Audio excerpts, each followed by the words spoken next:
sëñ Makhtar na nga def. di sant bu baax sëñ Seck. dellusiwaat nañ ci deuxième partie waxtaan bi waxoon naa gars ñi dañuy def benn genre cycle waxtaan. parce que fi mu ne nii c'est l'expérience qui parle maintenant quoi. gars ñi dugg nañ ci maraîchage ak horticulture te am na ay références yoo xam ne mën lañ leen am fii ci Sénégal yow bokk nga ci.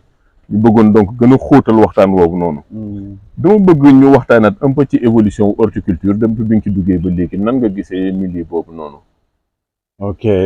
alors bi ma ci dugg ak léegi defe naa ci émission bi jëkkoon wala premier reportage bi am na lu ma ci waxoon na fanweeri at ci gannaaw la woon. am na lu ko jiitu woon parce que Sénégal c'est un pays d'horticulture du guléet yàgg na fi te am nañu ci jaar-jaar ak beaucoup d'expérience li ko waral mooy réew mi dafa méngoo ak horticulture dafa nekk dëkk boo xam ni horticulture daf fi mën a sax parce que condition yëpp pour activité horticole dafa daje ci Sénégal am na ku ma mos a dégg sax mu naan li am fii ci ay conditions yu daje amul ci benn réew ci àdduna te boo koy seet ba ci biir dëkk lay doon parce que dëkk ngi nii boo xam ni mënees na fi liggéey ci wàllu mbéyum dër at bi yëpp 12 mois sur 12 problème bi mooy ndax xam-xam baa ngi fi pour loolu ak ndax moyens yi mu laaj yëpp ñu ngi fi pour loolu xëy na foofu la ñuy waxee mais de manière absolue la chaque Sénégal mënees na fi liggéey ci mbéyum dër di ko bay di ko récolter di ko bayaat di ko récolter 12 mois sur 12 bu ma ko waxee noonu nag dafay xaw a gàtt mais li muy tekki mooy période bu nekk ak li muy laaj ci taxawaay li muy laaj ci wàllu jumtuwaay li muy laaj ci wàllu même ay variété parce que lépp ci jiw lay commencer variété bi adapté ci saison bi xëy na du adapté ci saison bële loolu it mi ngi dépendre ci gàncax yi boo jëlee lu mel ne soble par exemple parce que soble moo gën a yomb ndax nit ñi min nañ ko man bokk naa ci ñi gëm nii te dañ ko démontrer ni mën nañ ko bay at yëpp. mën na nekk problème bi ñu amoon boobu ba léegi problème mu variété la woon génétique variété yi fi nekkoon elles étaient maanaam bi ñu koy concevoir bi ñu ko defar dañ ko defaroon pour une saison d'accord mais am na parce que science dafay dox ba fii ñu toll nii am na variété yoo xam ne boo paree ci bii mën nga dugal bii boo paree ci bii dugal bii boo paree dugal bii ba at bi jeex lu mën a nekkal développé guñ ko bu baax et je pense que ci yoon boobu la ñu war a tegu léegi parce que coow li ci soble dafa bëri te lu nekk nga ciy dégg itam man ñaar mënuma ko dégg ci soble surproduction jaaduwul loo xam ni mën nga ko bay toute l'année jarul ñoo pamte nag ñëpp di ko bayandoo di daje ci marché bi muy jur problème yi muy jur donc dañu am un vrai problème de planification de la production d'abord il faut retourner ci semence yi cette semence yi yan moo adapté pour ban saison te loolu encore une fois loolu am na ñu jël ko ñu testé ko ñu confirmer ko ñu valider ko ñu stabiliser bu loolu réglé mu des yan période la ñuy bay pour que affaire bi am un étalement ñu mën a réguler marché bi normalement kenn bañ a am problème mu marché mais bu ñëpp bëggee jóg ne damay bay soble parce que marché Noël bi lay dàqe wala marché Korité bi lay dàqe wala marché Tabaski bi lay dàqe te ñëpp dañ fay daje bu ko defee mu jur yi muy jur. xam na ni kon soble bi mën na am pexe mais ñun maa ngi fàttaliku bi ñuy jàng am na at moo xam ne fekkoon naa la boor yaa ngi nekkoon Diamniadio no Sébikotane nga doon def lu ma jaaxal lool di bay laaj lan gën a mën wax ci loolu. li ñu ci jublu woon mooy wane ni mën na nekk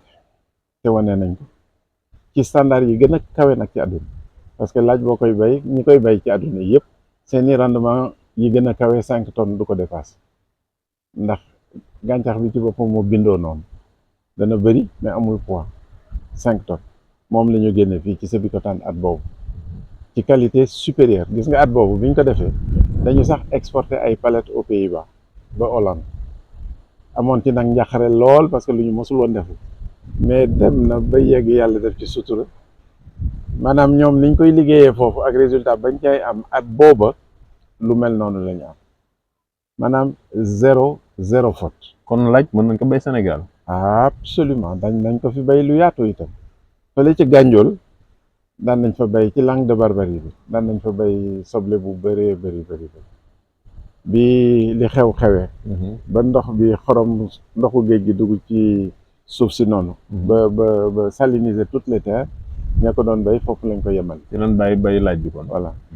li ci ëpp la ca des ñu ngi ko doon bayee ca côté Matam en culture de décrue moom itam pour d'autres raisons cette fois-ci dañu xëy suba teel bàyyi ko parce que ña ko daan bay dañu jàpp ne xëy na c'est pas assez rentable ndax rendement yi bëriwul mais am yeneen itam ay considération yoo xam ne dañ ko ciy dégg rek mais mënuñu ko dëggal mais dégg nañu ci ñu bëri ñu ne am na ay kilifa yi wala ay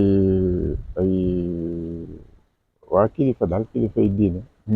yoo xam ne dañu ci jëloon position ne woon daal laaj bi daal baax na waaye bu ñu delloo ci taarixu yonent bi sallallahu alayhi wa sallam dafa mos ci jàkka ja am ku fa duggoon jëfandikoo woon laaj ñëw mu xaw a yàq julli gi tuuti mu ne woon gaañu nag léegi ku ko ci jëfandikoo ti daal na ngay dem ba mu dañ ci yow wala bu ma ko mënee wax noonu nga brossé bañ doog a dugg ci jàkk bi am ñu ko déggee ne nag ñoom xëy na bañ koo def sax nag moo gën ñu daw ko mais laaj bi nañ lekkoon Sénégal fu muy jóge ci li ma ci xam man li ci ëpp Chine lay jóge moom qualité bu mag bi lañ fay jëlee wala lu mu demee am mënul nekk parce que Chine duñ ko bay qualité bu mag bi mooy ay bu frais ñu récolté ko tey jaay ko suuf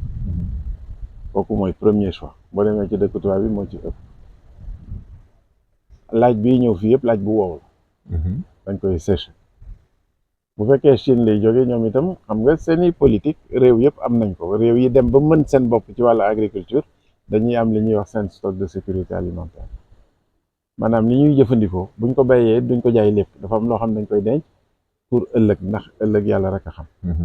stock yooyu nag dëkk yu mel ne Chine ci produit yu mel ne laaj mën nañuy constituer ay stock pour 10 ans bul fàtte ni Chine 1 milliard de personnes yu ëpp sax yu tegal alors boo bëggee sóoraale pour 1 milliard de personnes un produit sur 10 ans da ngay bay lu bëri di ko stock. kon su ma déggee ci say biir wax laaj bi ñuy jëfandikoo fii am na loo xam ne dina am 10 ans Chine parfois wala muy wala lu ko jege wala lu ko jege lu kii man te moom ba léegi Sénégal mën nañ ko fi bay xëy ba suba laaj ak soble ñoo bokk daanaka ndey ak baay su ma ko mënee wax ñoo bokk benn famille d'accord wane nañ ko fii wax naa ko sànq lu mën a nekk loolu xam naa dinañ ko xóotal ci beneen waxtaan xam nga li gën a tax ñu war ko xool sax c'est que fii réew mi toll gouvernement bi di woote souveraineté alimentaire laaj dafa di produit boo xam ni lu mën a nekk liñ ciy consommer yëpp bu fekkee chiffres yi ma jot man yooyu fi nekk ba léegi entre 12 000 et 15 000 tonnes la at bu nekk mu toll ci ñaata xaalis ci en valeur ci liñ koy jëndee entre 10 et 12 milliards quelque chose comme ça. kon at mu ne Sénégal dina jënd 12 milliards ci laaj pour mu dugg Sénégal. waaw bu fekkee les chiffres sont corrects parce que damay jël toujours précaution boobu. bu ñuy wax ci ay chiffres parce que fii lu nekk la ñuy dégg ci chiffres loolu ci suñu problème yi la bokk mais lu mu mën a doon. ay milliards lay doon te milliards yooyu mën nees na ko garder fii te di ko liggéeyee fii 10 wala 15 milliards de tonnes yooyu. ñuy importer 15 000 tonnes yooyu ñuy importer lu tolloog 3000 hectares moo koy béy. 3000 hectares. j'ai envie de dire 3000 hectares kese. parce que am na fi. waaw. am na fi donc bu ñu amoon vision boobu ak Pastef boobu ak taxawaay boobu pour ne laajkat ak lu mu jar nag dañuy arrêter di ko importer fii ak 2 ans lu mën a nekk. ndax suuf saa ngi fi investissement yi ci war a dem mi ngi fi bu dee ay investissement public ndax état bi am na lu bëri lu mu def ci suuf si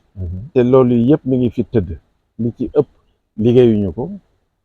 secteur privé bi mën nañ ci am intérêt ñi koy importer te xam intérêt bi am ci laaj buñ leen ci intéressé mën nañ ci dugg comme ni ñu duggee ci soble bi comme ni ñu duggee ci pomme de terre donc question de vision ak d'orientation politique rek la loolu yëfi gouvernement la mais lu mën a nekk loolu am na solo xanaa ñu xóotalaat tuuti ci tamaate valeur bi mu am ak prévision Sénégal yi nga xam ne tamaate dina jóge ba Maroc loolu nan nga ko xalaatee. daal beneen produit yi ngi noonu boo xam ne jaaduwul ñuy continuer di ko importer parce que bokk na ci yi nga xam ne it mën nañ ko fi def at bi yëpp. tamaate. absolument nawet bi moo gën a jafe mais terewul ci biir nawet bi mën nañu bay tamaate am na ay variétés am na ñu koy def ba léegi am na ñu koy def du ma tudd benn turu variété wala yu mel noonu mais bëri na. donc lu mën a nekk la xanaa yaatal gi kañ la ñuy wax lan moo ko gàllankoor loolu benn affaire la tamaate dafa bëri façon. tamaate industrie mooy tamaate bi nga xam ne dañ koy bay di ko transformer di ko def tamaate loqati moom la ñuy toggee ceeb. boobu moo ci gën a doy waar parce que boobu liñ ci soxla pour ñetti usines yi fi nekk ba léegi mënuñu leen ko jox te ñetti usines yi boo leen boolee li ñu soxla ci tomate fraîche bu matee 100 000 tonnes daanaka ci lay yem 100 000 tonnes boo demee ci dëkk bu mel ne Maroc sur 1000 hectares lañ koy bay. 1000 hectares rek ñu am 100 000 tonnes. waaw 100 tonnes à l'hectare tomate industrie du ci dara bu bëree ba bëri 1200 hectares aywa 1200 hectares am na ci wàllu gi casier tomate yi boo dajalee département Bas Delta ak Dagana ak Podor 4500 hectares a ngi foofu yoo xam ni ñu koy aménager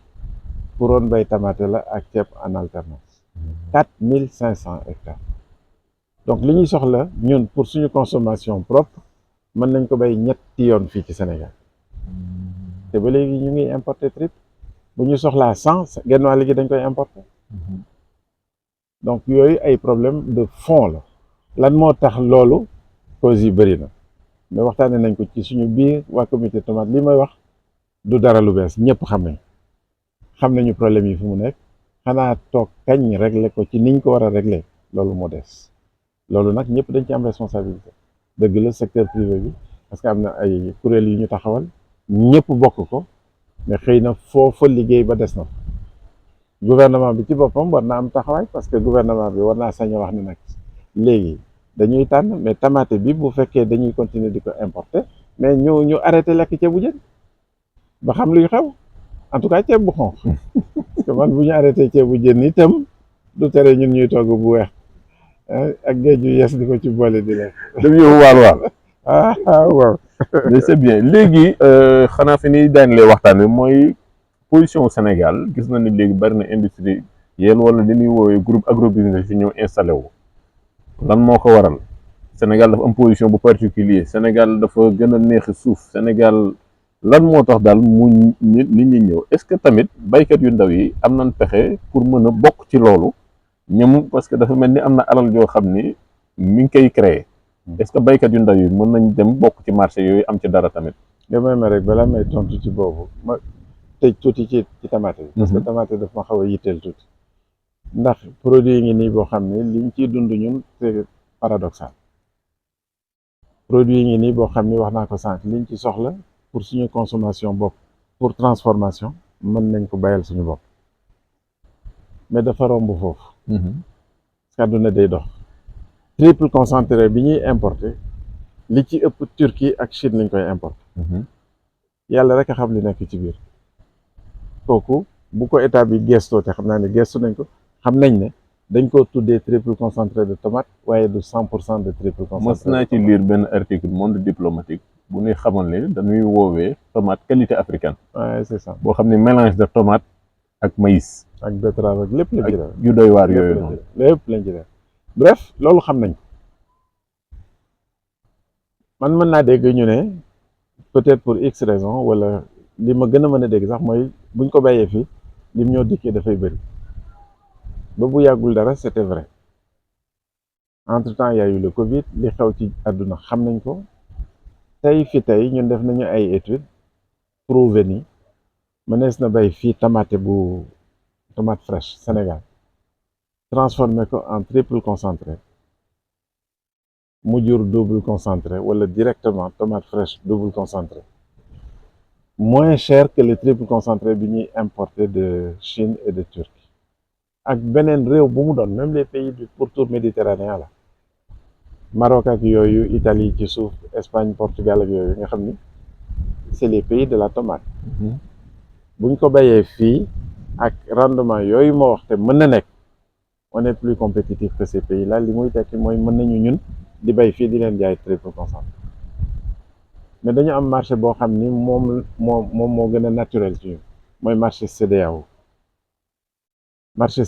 marché bu rëy a rëy réewu CEDEAO yi amu ci kenn laa wax ba ca Nigéria bu mag boobu koo xam ni li mu soxla ci tamaate doy na ñu nekk ci seen biir nekk le pays dans la CEDEAO bi nga xam ni li mu mën ci tamaate benn pays mënu Nigéria daf ñu ëpp fuuf Mali ak Niger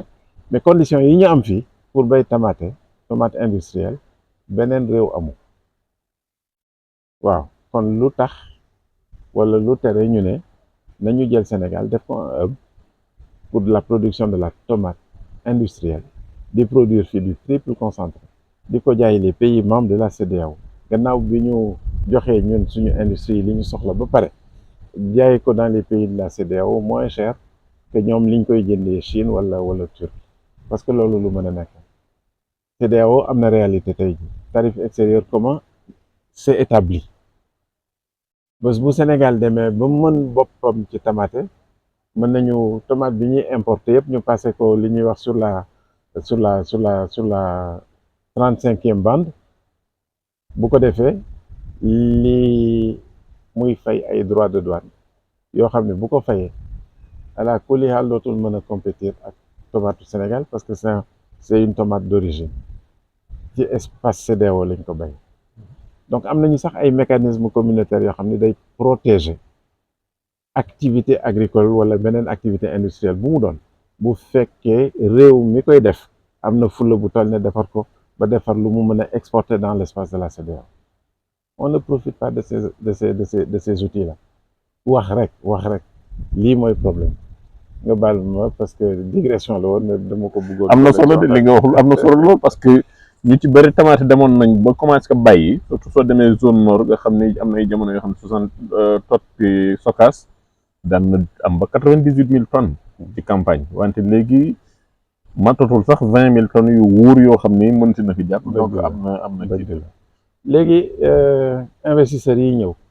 jóge bitim réew di investir fii ci agriculture xam nga mag du sëgg ci fu dara nekkul. rawatina nag suñu mbokki bitim réew yi nga xam ni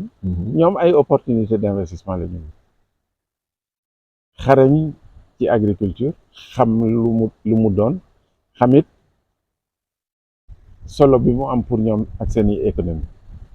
bu ñu demee ba am lu ñu soxla te mënuñu ko bay seeni réew pour une raison ou pour une autre peut-être parce que en hiver bu seddee foofu bay tawi glace duñu mën a bay yenn yi te dañ koy soxla ñu dem wuti ko fuñ ko mën a bay tubaab bi ñuy jëkk ñëw fii ñëw pour toog fii indiwu leen fi woon ci wàllu agriculture dañu ñëwoon fii pour établir ay relations avec des opérateurs yoo xam ni ñoom ñooy bay di leen yónnee li ñu soxla sur des bases contractuelles gannaaw bi bët génnee tëje ñu bëri ci ay entrepreneurs sénégalais dañu duggoon ci créneau boobu di bay ay fleurs di bay ay haricots di bay tomate cerise melon yooyu yëpp xeetu légumes yi ñuy exporté ba léegi yëpp ca daanaka ca jamono jooju la commencé woon ñu installé gars ñi ñëw wax ak ñoom problème bi ñu amoon ñoom mooy peut-être ressources yi xaalis pour mën a financer seen campagne parce que suuf saa ngi fi mën nañ ko parce que yàgg nañ ko def ñenn ñi jàngoon nañ ko ñu lëkkaloog tubaab yi ci loolu ñu daw tuuti loolu sooxe parce que tubaab bi dañoo préfinancé bu campagne bi ubbee ba campagne bi tëj li ñu ci bëggoon duñ ko ci am te ñoom wóor na leen ni fii lu fi mën a nekk aywa ñu toppaat seen i tànk dellu si ne waa léegi moom bu fekkee mënu leen yéen di ko bay di ñu ko indil wala di ñu ko jaay est-ce que ñun mën nañu ñëw fii ñu installer je schématise dëgg-dëgg nag mais au fond noonu la def ñun ñoo leen ubbil bunt ñu ñëw dugg toog bi ñu fi ñëwee it li leen intéressé rek la ñu def mooy bay yóbbu seeni réew parce que ñoom soxla nañ te mën nañ ko bayee fii ci anam bu mucc ayib mën nañ ko bayee fii mu profitable parce que les conditions de production ici xëy na mooy gën a jàppandi sax ci seeni réew quelles que soient les difficultés yu ñu mën a am par ailleurs donc intérêt économique et financier moo leen fi indi moo leen fi bàyyi léegi ñun ñoo war a xam ñun lan la ñu bëgg parce que c'est une économie elle est pas naissante yàgg na fi xam nañ ko xam nañu ñun ce qu'on représente bu fi suuf si nekk loon duñ fi ñëw